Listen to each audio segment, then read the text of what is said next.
ओम शांति। अपनी शक्तिशाली मनसा द्वारा சகாஷ் देने की सेवा करो.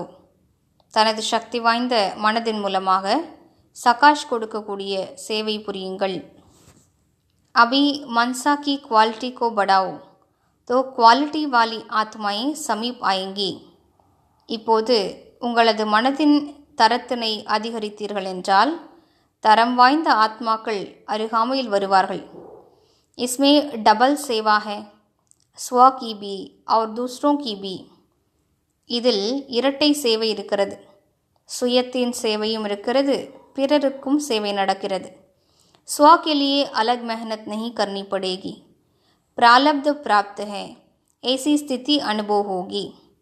சுயத்திற்காக தனிப்பட்ட முயற்சி தேவைப்படாது, பலன் கிடைத்து கொண்டிருக்கிறது என்று அனுபவம் ஏற்படும். इस समय की श्रेष्ठ प्रारब्ध है सदा स्वयं सर्व प्राप्तियों से संपन्न रहना और संपन्न बनाना. இந்த நேரத்தின் உயர்ந்த பலன் என்னவென்றால் சதா சுயம் அனைத்து பிராப்திகளாலும் நிறைந்து இருப்பது மற்றும் பிறரையும் நிறைந்தவர்களாக ஆக்குவதாகும். ஓம் சாந்தி.